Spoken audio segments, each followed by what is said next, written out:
오늘은 하나님께 더 가까이라고 하는 표어를 다루는 세 번째 방법에 관하여서 함께 말씀을 나누려고 하는데요.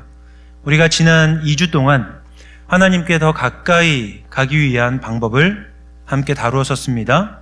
바로 보이는 계시인 성경, 말씀과 기도였습니다. 우리는 말씀을 통하여 하나님을 더 알아갈 수 있고 말씀을 묵상하면서 하나님 곁에 머물러 있을 수 있다는 것을 함께 나누었었고, 기도를 통하여 하나님 앞에 머물면서 하나님의 음성을 듣고 하나님과 교통하면서 하나님과 대화하며 더욱더 친밀한 관계를 맺어갈 수 있다고 말씀을 나누었었습니다. 오늘은 찬양으로 하나님께 더 가까이라는 제목으로 함께 말씀을 나누도록 하겠습니다. 말씀과 기도는 우리가 하나님께 더 가까이 갈 수 있는 아주 좋은 방법이지만, 우리가 말씀과 기도로 하나님께 가까이 가는 일은 어렵게 느껴집니다. 왜냐하면 단기간에 완성되지 아니하고 우리에게 많은 시간을 요구하기 때문입니다. 말씀과 기도로 하나님께 가까워지기 위해서는 많은 시간을 내야 하기에 우리가 일상에서 말씀과 기도로 내 삶을 채운다는 것은 어렵기도 하고 일면 불가능해 보이기도 합니다. 그에 반해 찬양이라고 하는 오늘 함께 나눌 내용은 말씀과 기도에 비해서는 조금 더 수월하게 하나님께 내가 더 나아갈 수 있는 방법이 되기도 하고 하나님과 내가 접속하는 좋은 통로이기도 합니다. 어떤 면에서 찬양이 우리가 하나님께 좀 더 가까이 갈 수 있는 수월한 방법이 될 수 있을까요?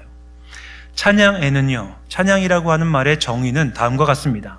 삼위일체 되신 하나님을 높이고 경배하는 모든 수단과 내용을 찬양이라고 합니다. 다시 한번 말씀드리면 찬양이란 삼위일체 되신 하나님을 높이고 경배하는 모든 방법을 통틀어 찬양이라고 이해하시면 됩니다. 아까 아름다운 찬양을 들려주신 것처럼 귀한 악기를 통하여서 하나님을 찬양할 수도 있습니다. 우리의 입술을 열어 노래로 하나님을 찬양할 수도 있는 것이죠. 그러면 나는 악기도 잘 다루지 못하고 노래도 잘 부르지 못한다고 생각하면 우리는 하나님을 찬양할 수 없는 것일까요? 그렇지 않다는 겁니다. 하나님을 높이고 경배하는 모든 것이 찬양이라고 할 때에 성경은 우리가 손을 들어 하나님을 경배하는 것도 찬양이라고 이야기합니다. 우리가 하나님의 존전 앞에서 무릎을 꿇는 행위도 하나님을 찬양하는 것이라고 이해할 수 있습니다. 때로는 우리가 연약하여서 온전히 하나님을 찬양할 수 없는 것 같은 모습으로 있을 때에도 우리는 하나님을 찬양할 수 있는 아주 많은 방법을 얻을 수 있게 되는 것이죠. 또한 찬양은요, 시간과 장소에 구애받지 않고도 할 수 있어서 우리가 하나님께 한 걸음 더 나아가는데 많은 유익을 주기도 합니다. 꼭 정해진 곳에서만, 정해진 시간에만 하나님을 찬양하는 것은 아니라는 말씀을 드리는 겁니다.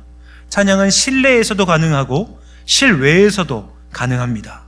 때로는 건강이 좋을 때에는 우리가 하나님께 서서 걸으면서 뛰면서 춤을 추는 것도 하나님을 찬양하는 찬양의 행위가 되기도 하지만, 우리의 건강이 좋지 않을 때에 때로는 우리가 앉아 있으면서 우리가 누워 있으면서도 하나님을 얼마든지 찬양할 수 있다는 사실을 우리는 기억해야 할 것입니다. 이뿐만이 아닙니다. 우리가 육신이 연약하여서 병원에 입원해 있는 그 병상에서도 우리는 얼마든지 하나님을 찬양할 수 있는 것이죠. 조금 더 극단적인 경우를 생각해 보면 우리가 감옥에 있다 할지라도 우리는 하나님을 찬양할 수 있습니다. 이러한 예가 성경에도 나오지요. 사도행전 16장을 보시면 바울과 실라가 빌립보에서 전도 사역을 합니다. 그 사역을 하는 가운데 빌립보에 있는 감옥에 그들이 갇히게 되는 일들이 벌어지지요. 그때에 바울과 실라가 어떤 선택을 하고 어떤 모습을 보여주는지 사도행전 16장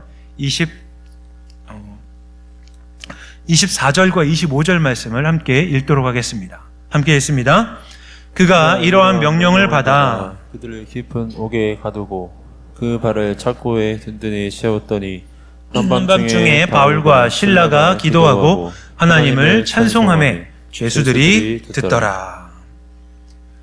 바울과 실라는 감옥이라는 아주 어려운 환경 가운데 있었음에도 불구하고 그들은 그곳에서 목숨이 어찌 될지 모르는 상황에서도 하나님을 찬양했다라고 기록합니다. 이처럼 찬양은 우리가 어떤 상황과 환경 가운데 놓여 있던지 어느 시기에 있던지 그것과 상관없이 하나님께 찬양 올려드릴 수 있는 좋은 하나님께 다가가는 방법이 되기도 합니다. 또한 찬양에는요, 우리가 나의 생각과 일치한다고 동의할 수밖에 없는, 때로는 내가 사는 삶의 모습과 비슷하다고 이야기할 수밖에 없는 다양함도 찬양은 포함하고 있기에 찬양을 통해 우리는 하나님께 조금 더 가까이 갈 수 있습니다. 제가 아는 한 권사님과 대화를 하는 가운데 그 권사님께서 본인이 좋아하시는 찬양을 이야기를 해주신 적이 있습니다. 그 찬양을 먼저 오늘은 함께 좀 불러보고 시작하려고 하는데요. 그 찬양은 우물가의 여인처럼이라는 찬양입니다. 이 찬양을 먼저 한번 불러보고 말씀을 이어가도록 하겠습니다.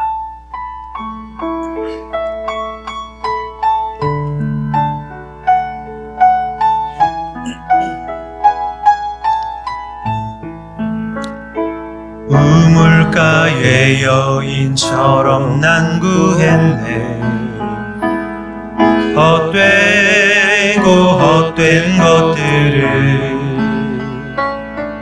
그때 주님 하신 말씀, 내 세매와 생수를 마셔라. 많고 많은 사람들이 찾아서네. 헛되고 헛된 것들을 주 안에 감추인 보아 세상 것과 난 비길 수 없네. 오 주님 채우소서. 나의 잔을 높이립니다. 하늘 양식 내게 채워주소서. 넘치도록 채워주소서. 여러분께서는 이 찬양의 어느 부분이 혹시 여러분의 마음에 그래, 이 부분이 내가 살아왔던 삶하고 비슷하다 라는 지점이십니까? 제가 말씀드렸던 그 권사님은요, 헛되고 헛된 것들을 구했던 이 가사가 본인의 마음을 딱 울리는 지점이었다고 말씀하셨습니다. 젊었을 때에 하나님과 그렇게 친밀하지 않고 열심히 일해서 어느 정도의 물질을 많이 모으셨지만 시간이 지나고 나서 보니 내가 그토록 많이 수고하고 노력했던 물질들이 다 주변으로 흩어진 것을 목격했을 때에 이 찬양만 들으면 자신의 그 옛날 시절이 그렇게 생각난다 라고 말씀하셨던 부분이 그 권사님의 고백이기도 하셨습니다. 이처럼 찬양에는 내 삶의 일부가 들어있기도 하고 내 마음의 생각과 내가 동의할 수밖에 없는 내용들이 담겨 있기도 하다 보니 찬양을 통해 우리는 하나님께 조금 더 가까이 갈 수 있는 다양한 통로들을 발견하게 되는 것이죠. 어떤 특정한 찬양은요, 우리가 맞아 라고 이야기할 수밖에 없는 그런 찬양들이 있습니다. 또 어떤 찬양에는 나도 이 찬양의 말에 참 동의할 수밖에 없다 라고 하는 구절이 담겨 있는 것이죠. 그런 측면에서 성도의 삶을 담은 찬양, 혹은 성도가 살아가면서 내 삶의 신앙 고백을 담아놓은 찬양을 글로 이렇게 기록하여 남긴 것이 우리가 오늘 본문에서 읽은 시편의 말씀이기도 합니다. 지난주에 기도에 대해 말씀드리면서 기도의 자리에 성경책을 가지고 가라고 말씀드렸었습니다. 그리고 하나님께 내 마음을 다 쏟아낸 다음에는 성경책 가운데 시편 말씀을 읽어가면서 하나님의 음성에 귀를 기울여 보시라고 말씀을 드렸었는데요. 왜 그런 말씀을 드렸냐면 시편에 기록되어 있는 하나하나의 내용들이 하나님 앞에서 자신의 삶을 돌아보았던 시인들의 신앙 고백이기도 하고 그들의 성도로서의 삶의 모습이기도 하기 때문입니다. 오늘 본문인 시편 42편도 마찬가지입니다. 시편 42편을 지은 고라 자손은 그 시편 말씀을 통하여 자신들의 삶의 고백을 하나님을 향하여 또한 성도들을 향하여 함께 고백하고 있는 것이죠. 그러면 이 시를 지었던 고라 자손들의 조상인 고라에 대해서 잠시 살펴보도록 하겠습니다. 이 고라라고 하는 사람은요, 민수기 16장의 말씀에 의하면 레위의 증손이며 고핫의 손자이고 그리고 이스할의 아들로 기록이 되어 있습니다. 제가 이 말씀을 드리는 것은 이 고라라고 하는 사람이 바로 고핫의 손자라는 부분에 좀 주목하기 위해서입니다. 고핫의 손자 가운데에는 우리가 익숙한 사람이 있습니다. 아주 유명한 사람이고요. 신앙생활하는 사람들은 다 들어봤을 만한 이름인데 그들은 누구인가 하면 바로 모세, 그리고 아론, 그리고 미리암이라고 하는 사람들입니다. 계보를 한번 보여주시죠.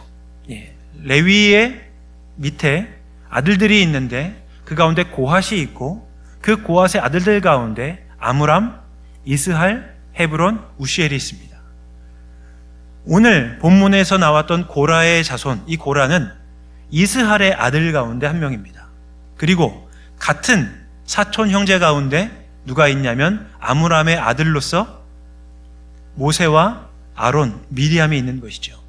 그러니 고라와 모세와 아론은 같은 사촌지간이라고 이해하시면 좋을 것 같습니다.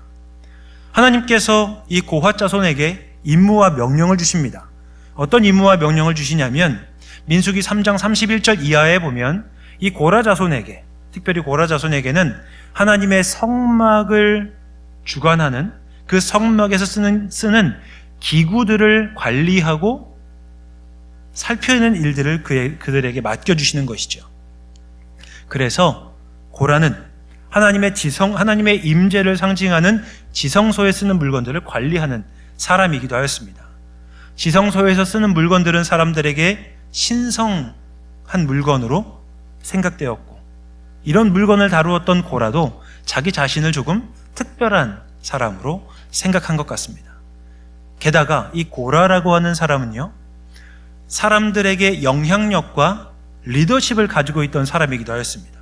조금 이따 살펴보겠지만 이 고라가요, 이스라엘의 총회에 들어갔던 250명의 지도자들을 부를 수도 있는 그런 영향력을 보여주기도 하였기 때문이죠. 그래서 영향력도 가지고 있고 하나님의 신성한 물건들을 관리하는 일도 하다 보니 고라의 마음에 교만이 들어간 것 같습니다. 이런 고라의 눈에 거슬리는 사람이 있으니 바로 사촌 가운데 한 사람이었던 모세였습니다. 모세는 우리가 아는 것처럼 이스라엘을 40년 가까이 지도하고 인도하고 있는 영적인 지도자였고, 그리고 하나님의 종이라는 표현을 듣고 모든 사람이 인정할 만한 사람이었습니다. 고라는 자신이 모세에 비교해 보았을 때 크게 떨어지지 않는다고 생각한 것 같습니다. 그래서인지 민수기 16장 1절에서 2절을 보시면 고라가 사람들을 불러 모으는 것이죠. 어떤 사람을 불러 모으냐면 루벤 지파의 지도자들, 특히 다단, 아비람, 온이라고 하는 루벤 족속의 족장들을 불러 모으고요. 그리고 아까 말씀드렸던 것처럼 이스라엘의 총회에 들어갔던 250명의 지도자들을 다 불러 모읍니다. 그리고 이들을 이끌고 모세에게 찾아가서 모세에게 다음과 같이 이야기합니다. 민수기 16장 3절 말씀을 함께 읽도록 하겠습니다. 그들이 모여서 모세와 아론을 거슬러 그들에게 이르되 너희가 분수에 지나도다. 권력과 특권을 가지고 있다. 회중이 다 각각 거룩하고 여호와께서도 그들 중에 계시거늘 너희가 어찌하여 여호와의 총회 위에 스스로 높이느냐. 고라가 사람들을 이끌고 모세에게 이렇게 다가간 이유는 무엇이겠습니까? 고라 자신도 자기에 대한 자부심이 있었기 때문입니다. 오늘 시편 말씀 가운데 시편 42편 4절 말씀을 보시면 그가 취했던 영광이 있는데요, 영광스러운 모습이 있는데요, 이 모습을 세번역 말씀으로 함께 읽어보도록 하겠습니다. 시편 42편 4절 말씀을 세번역 말씀으로 읽어보도록 합니다. 지나간 날들이 생각난다. 무리의 앞장을 서서 하나님의 집에 이르던 일, 환희와 찬송소리 드높던 그 행렬, 순례자의 축제로 법석을 떨던 그 일, 이제 이런 일들이 생각만 하여도 가슴이 미워지는구나. 고라가 하나님의 성전 기물을 가지고 백성들 앞에서 행진할 때에 사람들이 고라를 바라보았던 그 영광스러운 시선을 고라의 자손들은 다음과 같이 표현한 것이지요. 이러니 고라의 마음에 교만한 마음이 들어 그가 모세와 아론 앞에 찾아가서 우리도 너희와 비교했을 때에 너희만 못지 않다라고 이야기하는 것입니다. 이런 고라와 그 일당에 대하여 하나님은 그들을 용납하지 않으시고 심판하십니다. 하나님이 그들이 서 있는 곳에 지진이 나게 하시고 땅이 갈라져서 그들이 그 땅에 다 몰살되도록 심판하시는 것이죠. 그런데 이런 사건이 일어났을 때에 우리가 주목할 만한 부분은 고라의 아들들이 고라의 반역에 동참하지 않았다는 사실입니다. 이 반역에 대해서 기록한 민수기 26장 10절과 11절 말씀에는 이 사건에 나온 고라와 그의 아들들에 대한 반응을 다음과 같이 기록합니다. 민수기 26장 10절에서 11절 말씀을 함께 읽겠습니다. 땅이 그 입을 벌려서 그 무리와 고라를 삼키매 그들이 죽었고 당시에 불이 250명을 삼켜 징표가 되게 하였으나 고라의 아들들은 죽지 아니하였더라. 고라와 그 일당은 다 죽었는데 고라의 아들들은 아버지의 그 반역에 동참하지 않았습니다. 그래서인지 고라의 자손들은 고라가 그동안 담당했던 직무를 계속하여 수행하는 것이죠. 그런데 이들이 직무를 수행할 때 이전과 달라진 것이 있습니다. 고라의 반역 이전에는 그 직무를 바라보는 모든 사람들이 그들을 높이고 부러워하며 존경하는 눈으로 보았다고 한다면 이제 고라 자손이 담당하는 그 일을 바라보는 사람들의 시선은 존경보다는 경멸, 그리고 그들을 자신들의 더 눈 높이 아래로 깔보는 듯한 그러한 눈으로 그들을 바라보는 시선이 고라의 자손들에게 들려지는 것이죠. 그들은 자신들에게 주어진 직무를 성실하게 수행합니다. 그럼에도 불구하고 이스라엘 사람들 가운데 어떤 사람들은 당장 배신자인 저 고라의 후손들을 저 직무에서 배제해야 된다라고 이야기하지 않았겠습니까? 성실하게 하나님의 일을 감당하고 있음에도 불구하고 부정적인 반응이 그들에게 돌아올 때에 그들은 마음 지키기가 힘들었을 것입니다. 자신의 직무를 성실하게 감당하는 혹은 레위인으로서 하나님의 성막에서 봉사하는 정체성을 유지하기 어려웠을 것입니다. 그렇다면 그들이 어떻게 자신들의 정체성을 지킬 수 있었을까? 그들이 부정적인 반응이 가득한 곳에서도 자신들에게 주어진 직무를 성실하게 유지할 수 있었던 이유는 무엇이었을까요? 아마도 그들 입술 가운데 하나님을 향해 흘러나왔던 찬양이었을 것이다 라고 우리는 생각할 수 있습니다. 물론 이런 내용이 성경에 나오진 않았지만 다음과 같은 근거로 우리가 생각해 볼 수 있는 것이지요.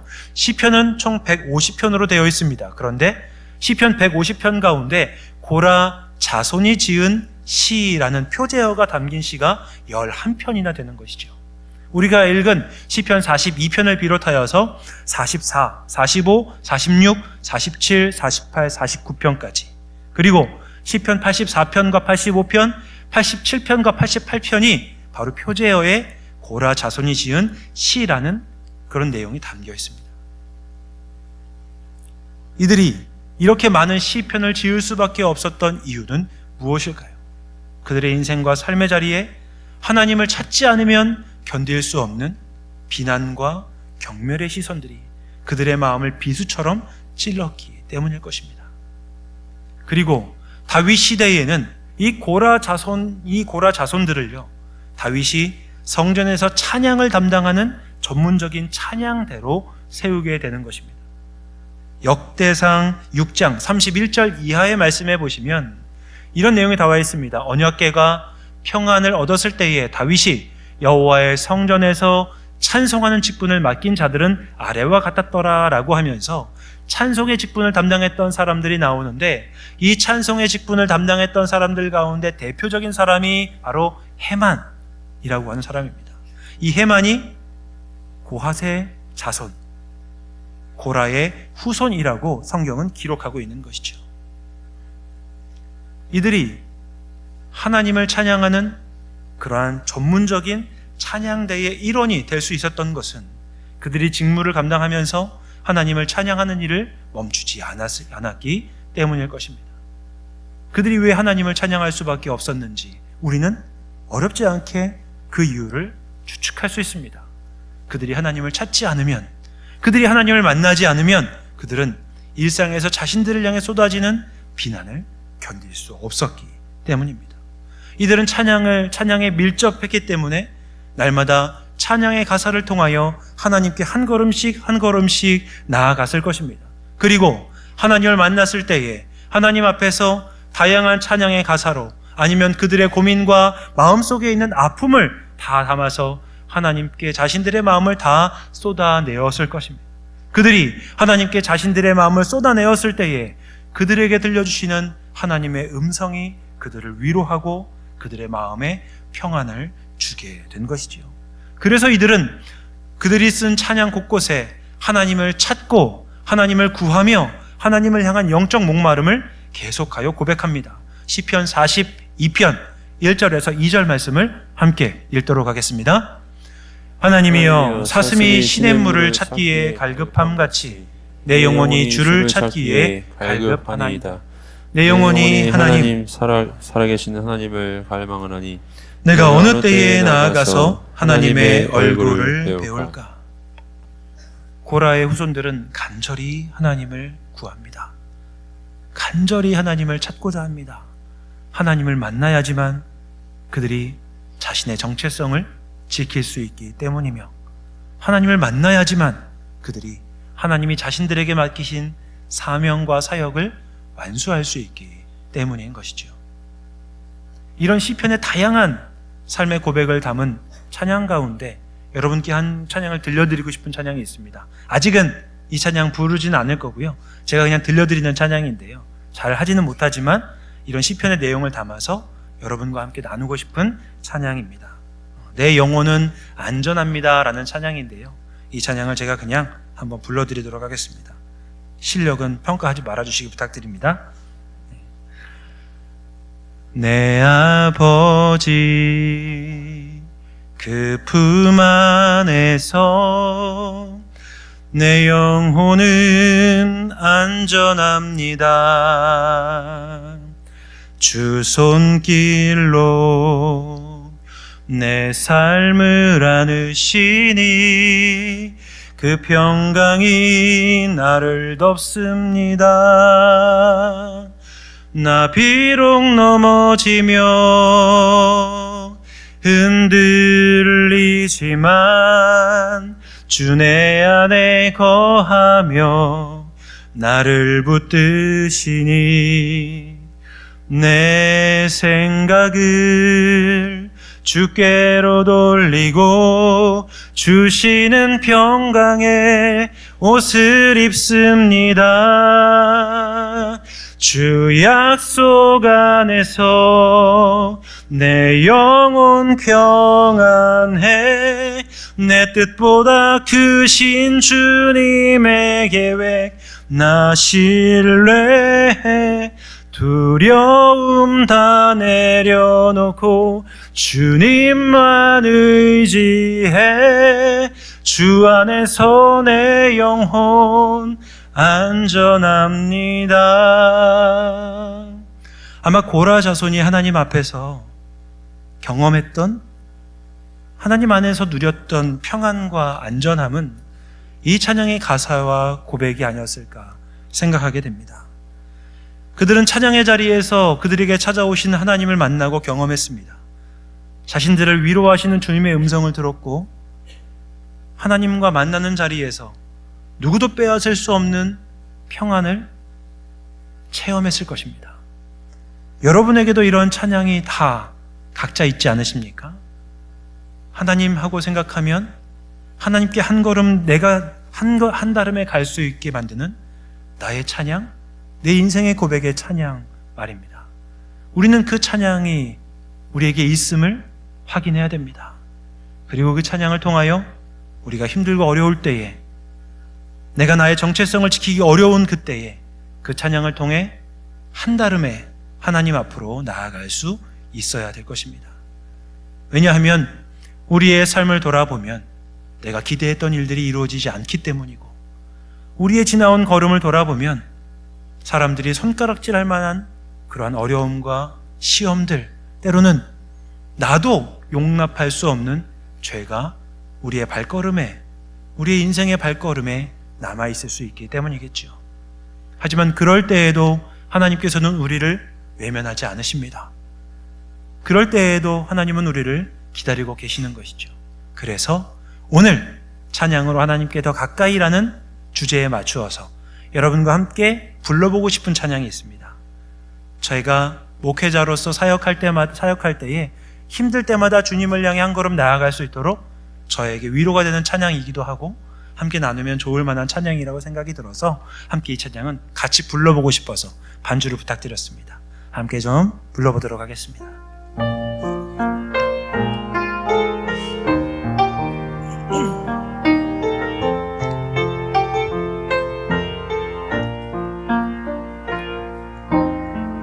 하나님 한 번도 나를 실망시킨 적 없으시고, 언제나 공평과 은혜로 나를 지키셨네. 지나온 모든 세월들, 지나온 모든 세월들 돌아보아도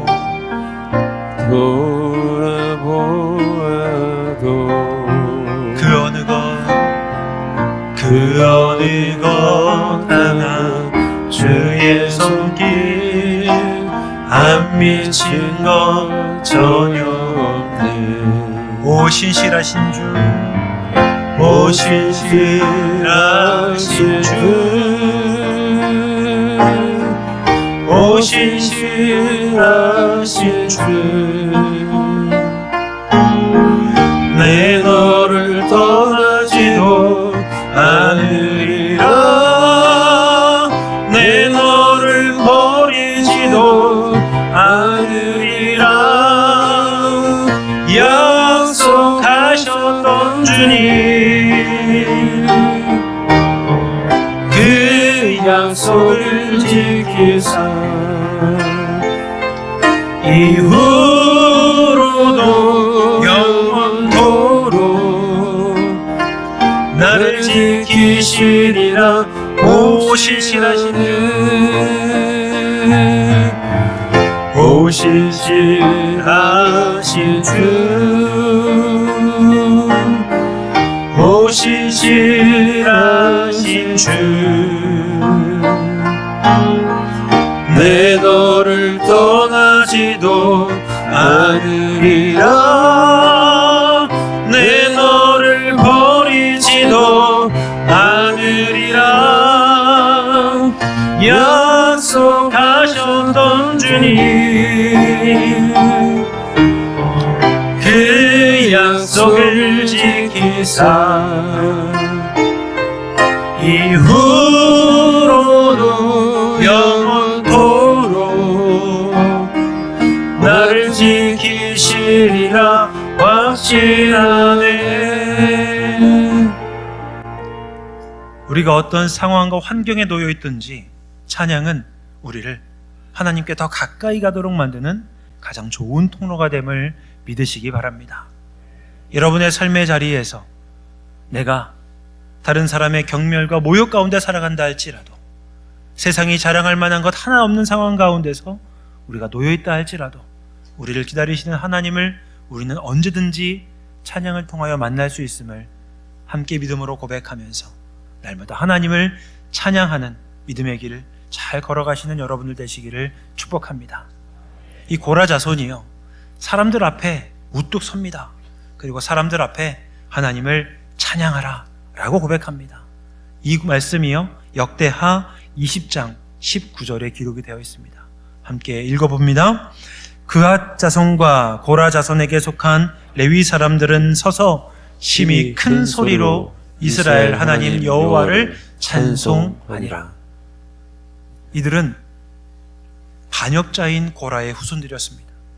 그러나 이들은 모든 사람 앞에 서서 큰 소리로 우리의 하나님 여호와를 찬송하라, 우리의 주님 되신 하나님을 찬송하라 라고 소리칩니다. 이렇게 찬송하고 소리치라고 이야기할 수 있는 근거는 그들이 찬양의 자리에서 하나님을 만났기 때문인 것이죠. 그러므로 사랑하는 우리 우이동교회 성도 여러분, 여러분의 입술을 여십시오. 우리 입술을 열어 내가 경험했던 하나님에 대한 찬양을 우리 입술을 통해 하나님께 올려드리십시오. 그리고 하나님 앞에 머무르시기를 노력하십시오. 우리가 하나님 앞에 머무를 때에 하나님은 우리에게 찾아오셔서 하나님 은혜와 하나님의 사랑을 우리에게 부어주십니다. 나라고 하는 하나님 은혜와 사랑의 그릇이 하나님이 부어주시는 은혜와 사랑으로 가득 채워지다 못해 하나님 은혜와 사랑이 나를 흘러넘치기 시작할 때에 흘러넘치는 하나님의 역사가 우리의 가족들에게 보여지게 될 것이고 우리 이웃들에게 체험되게 될 것입니다.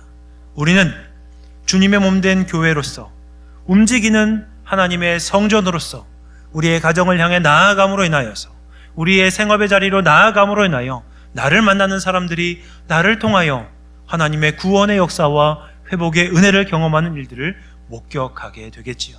이 시작이 하나님께 한 걸음 나아가도록 만드는 찬양임을 기억하여서 여러분이 하나님께 받은 사랑과 은혜를 찬양을 통해 고백하는 하나님의 구원의 역사로 살아가는 모든 성도님들의 이번 한 주와 일평생이 되시기를 성부와 성자와 성령의 이름으로 간절히 축원합니다.